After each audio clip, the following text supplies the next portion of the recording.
कपड़ा खरीदेगा फारबिसगंज अररिया में जाकर के, नेपाल में कपड़ा खरीदेगा रेमंड का कपड़ा। जिस नमाज के लिए कपड़ा खरीद रहा है वो नमाज का तरीके मालूम नहीं उसको। भाई कब हाथ उठाना है कब छोड़ना, जायद 6 तकबीरें हैं, हाथ उठाना है छोड़ना है, हाथ उठाना है छोड़ना, फिर बांधना है। तो बेचारा नमाज तो पढ़ता है लेकिन पड़ोसी को देख के नमाज पढ़ता, तो उठे लो भैया हाथ।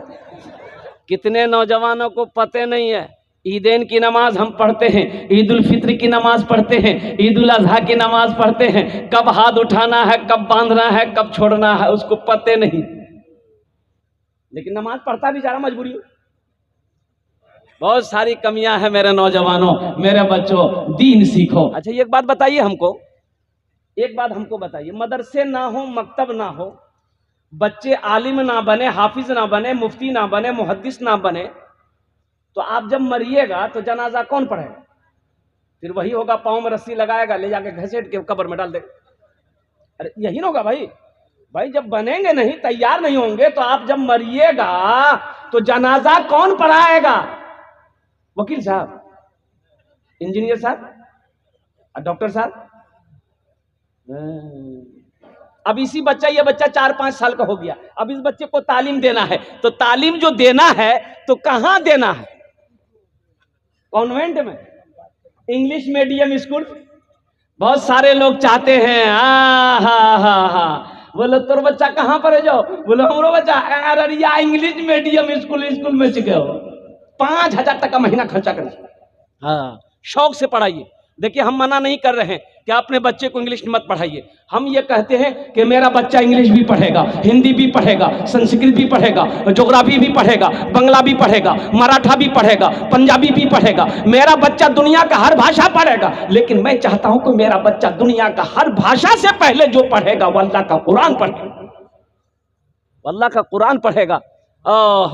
नौजवानों, अल्लाह का कुरान, पहले अपने बच्चे को कुरान पढ़ा लीजिए, कुरान पढ़ा लीजिए, फिर अगर आप चाहते हैं नहीं बच्चा इंजीनियर बने, डॉक्टर बने, प्रोफेसर, इसलिए कि हमारी कौम को डॉक्टर की भी जरूरत है, प्रोफेसर की भी जरूरत है, मास्टर की भी जरूरत है, बड़ा बाबू साइंसदान की भी जरूरत है, लेकिन दुनियावी पढ़ाई के चक्कर में बच्चे को कुरान ना पढ़ाना ये जुल्म है, ये नादानी है, बेवकूफी है कि मुसलमान हो और कुरान पढ़ना ना जानता। इंशाल्लाह अपने बच्चों को कुरान पढ़ाएंगे मेरे भाई। गौर करें। अजय देखिए सबसे बड़ी बात यह है, आप उलमा से कहां से भागिएगा? उलमा की गीबत करना।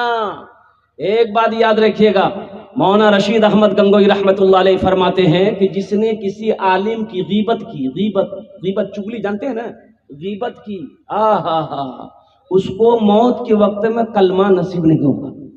अल्लाह, मौत के वक्त में कलमा नसीब नहीं होगा। अरे आलिम को गाली देना, उनको जलील करना, ये तो बहुत बड़ा अजाब है। किसी आलिम की अगर आपने गीबत कर दी, हो ऐसा है मौलवी साहब, ऐसा है ऐसा है, मौत के वक्त कलमा नसीब नहीं। इंशाल्लाह तौबा करेंगे, तौबा करेंगे भाई इंशाल्लाह। बोलो अल्लाह मेरी तौबा, अल्लाह मेरी तौबा, अल्लाह मेरी तौबा। उलमा की कदर करो, कसम खुदा की अल्लाह तौफीक देते, इनकी दुआएं लो, इनकी खिदमत करके इनकी जूतियों को सीधी करो, अल्लाह तकदीर बदल देगा। अपने अमल से अगर आप जन्नत में चले भी गए। अच्छा ये देखिएगा, मैं ये चाहता हूं कि आप उलमा से कहां से भागेंगे? इनसे भागने का रास्ता है कहीं, अगर आप जन्नत में भी चले गए ना, वहां भी आलिम की जरूरत पड़ेगी। हुजूर की हदीस है, जन्नत में भी आलिम की, अरे बोले ना भाई, जरूरत पड़ेगी। वहां भी जरूरत है मौलवी साहब की, ढूंढते हैं फिर वो मौलवी साहब कहां गए जी।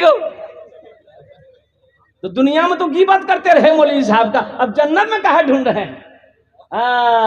वहां भी पूछना पड़ेगा आलिम साहब से जाकर, मुफ्ती साहब से, कि हजरत ये अल्लाह ने कहा है कि सारी नेमतें तो मिल गई, अब वो क्यों, कौन सी नेमत बाकी है जो अल्लाह कहता है कि अभी बाकी है? तो या अल्लाह हम तो जानते नहीं, तो जाओ अपने आलिम से पूछो, अपने उलमा से पूछो। अल्लाह कहेगा अपने उलमा से पूछो कौन सी नेमत बाकी है जन्नत। ढूंढते फिरोगे जन्नत। इसलिए अपने उलमा की कदर कीजिए, इनका इकराम कीजिए, इनकी दुआएं लीजिए, अल्लाह की कोशिश कीजिए कि इनका कदम मेरे दरवाजे पे आ जाए, इनका कदम मेरे घर पे पड़ जाए।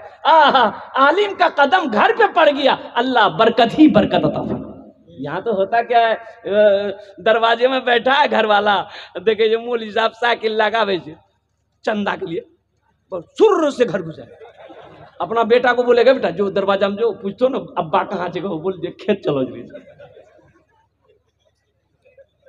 उससे बड़ा बदनसीब और कौन होगा, उससे बड़ा बदनसीब और कौन होगा जो एक आलिम उनके दरवाजे पे चल कर आए, अल्लाह अकबर कबीरा, उसका पैसा उसका माल को अल्लाह के बैंक में जमा करवाने के लिए आया है। ये उनका एहसान है, आप चंदा देकर एहसान नहीं किए, ये उनका एहसान है जो आपका पैसा वो अल्लाह के बैंक में जमा करवा रहा है, आपका पैसा वो अल्लाह के खजाने में जमा करवा रहा है। ये उनका शुक्रगुजार आपको होना चाहिए कि हजरत आप चलकर मेरे घर पर आए, अल्हम्दुलिल्लाह आपका शुक्रिया है, आप तशरीफ रखें, मैं आपको कहाँ बैठाऊं, अगर पलकों पे जगह होती तो मैं आपको पलकों पे जगह दे देता, ये नहीं कि घर छोड़कर भाग जाऊं।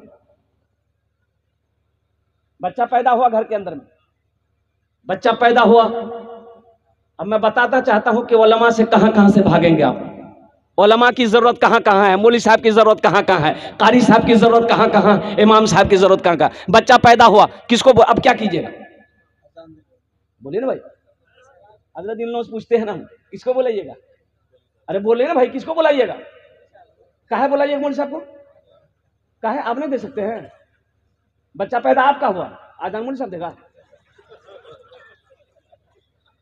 भाई, आपको भी सीखना चाहिए ना। अच्छा ठीक है, हजरत को बुलाए, मौलवी साहब आ गए, आजान दे दिए, दाएं कान में आजान पुकारे, बाएं कान में तकबीर पुकारी। अच्छा ठीक है, अब उस बच्चे का नाम रखना है, नाम कौन रखेगा, दादा, अरे बोलो ना भाई, दादा रखेगा, दादा रखेंगे तो फिर वही नाम होगा, ऐसा ही नाम होगा, ऐसा वैसा नाम होगा जिस नाम का लोगत में माने नहीं मिले, ऐसा नाम। एक बच्चा खिदमत कर रहा था, 13-14 साल का बच्चा था, तो मैंने कहा कि बेटा बहुत अच्छी खिदमत तुमने कर दी, मैं मेरी दुआ तुम्हारे साथ है, ए बेटा तुम नाम कीजिए रे, बोले नहीं बोलो, बोले का है, बोल ना का नाम है, बोला हजरत शर्म आती है नाम बोलने में। हमने कहा अल्लाह का बंदा नाम बताने में भी कहीं शर्म आती है, बोल की नाम छो, बोला हमारा नाम छो फटकन, तौबा फटकन किसने रखा, बोला हमार दादो रखल के रहे, तो तोर दादो के नाम की रहे हो रे, बोले हमार दादो के नाम रहे लटकन। अल्लाह के रसूल सल्लल्लाहु अलैहि वसल्लम इरशाद फरमाते कि अपने बच्चों के अच्छे नाम रखो, नाम का जात पर असर होता है। अब यही बच्चा का नाम अगर दादा मियाँ से नाना मियाँ से रखवाएंगे तो ऐसे ही नाम होगा, अब पहले का नाम ऐसे ही था, बहुत सारी बात है। अब देखिए ना, बच्चा अगर जुमा को पैदा हुआ जुम्मन मियाँ, शनिचर को पैदा हुआ शनिचर, इतवार को पैदा हुआ इतवारी, सोमवार को पैदा हुआ सोमवारी, मंगल को बच्चा पैदा हो गया तो मंगरू नाम रख दिया, बुध को बच्चा पैदा बोले इसका नाम फाइनल नाम रख दो बुधवा। अब जिस बच्चे का नाम बुधवा होगा उसका काम वो बुधवा होगा। इसलिए अपने उलमा से रुजू हो, उलमा से ताल्लुक बनाओ, उलमा से करीब हो जाओ। हाँ इंशाल्लाह, आज है इंशाल्लाह। इसलिए उलमा के करीब हो, उलमा से ताल्लुक बनाओ ताकि दीन की बातें समझने में आसानी हो, दीन की बातों को जान सको। बड़ा मुबारक महीना है, इसलिए इस महीने के अंदर में जहाँ तक हो सके जो कुरान शरीफ पढ़े हुए हैं रोज़ाना कुरान की तिलावत कीजिएगा, रोज़ाना कुरान की तिलावत कीजिएगा। जिक्र अज़कार जो हमारे उलमाए किराम ने अभी बताए हैं, कौन कौन से कलमे का जिक्र करना है, अल्हम्दुलिल्लाह वो सब करना है, और साथ ही साथ अमल करना। अल्लाह के रसूल सल्लल्लाहु अलैहि वसल्लम, एक बहुत प्यारी हदीस है कि अल्लाह के रसूल सल्लल्लाहु अलैहि वसल्लम जीने पे कदम रखे, आपने फरमाया आमीन, आपने फरमाया आमीन। दूसरे जीने पे कदम रखा, आपने फरमाया आमीन। तीसरे जीने पे कदम रखा, आपने फरमाया आमीन। तो सहाबा ने अर्ज़ किया या रसूल अल्लाह सल्लल्लाहु अलैहि वसल्लम आपने जीने पे कदम रखते हुए कभी आमीन नहीं फरमाया, आज क्यों फरमाया? तो अल्लाह के रसूल सल्लल्लाहु अलैहि वसल्लम इरशाद फरमाते हैं कि वो जिब्राइल तशरीफ लाए थे, जिब्राइल बद्दुआ कर रहे थे कि हलाक हो गया वो शख्स जिसने रमज़ान का महीना पाया, अपने गुनाहों की बख्शिश व मग़फ़िरत ना करवा पाया। मैंने कहा आमीन। इंशाल्लाह रोज़ा रखेंगे, रोज़ा रखोगे नौजवानों? हाँ, और जिसकी शादी है ईद बाद, उसकी माँ कहती है बेटा बुधवा रोजा मत रखिए, गाल पिचकी जी, तो रोज़ा रखने से गाल पिचक जाता है। अल्लाह तौफीक दे तो इफ्तारी करना और रोज़ेदारों को इफ्तारी भी करवाना, इसलिए कि जितना सवाब रोज़ेदार को मिलता है अल्लाह उतना सवाब इफ्तारी कराने वाले को भी अता करता है। अल्लाह के ख़जाने में किसी चीज़ की कमी नहीं है, अब कोई कमी नहीं आती है। एक हिंदू भाई ने इस फजीलत को सुन लिया कि भाई जितना सवाब रोजेदार को मिलता है उतना सवाब रोजा खुलवाने वाले को भी मिलता है।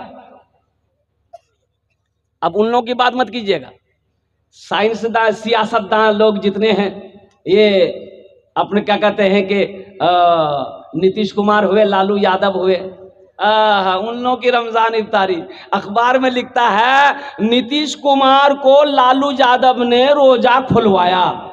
वो रखा ही कहां था जो खुलवाया? भाई रखा, अरे खोलेगा वो जो रखेगा, वो तो रखा ही नहीं तो खोलेगा कौन जी? हिंदू भाई ने सुन लिया कि भाई रोजा इफ्तारी करवाने वाले को बड़ा सवाब है। वो बोला क्या, हाँ इस सवाब को हम हासिल करेंगे। वो बेचारा को क्या पता कि इफ्तारी का टाइम क्या है। वो एक गिलास शरबत लिया, एक खजूर लिया, निकल गया घर से। एक नौजवान आ रहा था, मुसलमान को पकड़ा हाथ, बोला बैठ इफ्तारी कर। बोला की करे जाओ, अरे इफ्तारी टाइम ही नहीं जी। बोला नहीं इफ्तारी अभी करो, मेरे सामने करो। बोला नहीं हम इफ्तारी नहीं करते, मेरा रोजा है। बोला कुछ भी हो इफ्तारी करो, हमको पता है सवाब तुम देना नहीं चाहते हो। बात को समझोगा नौजवानों, बात को समझो।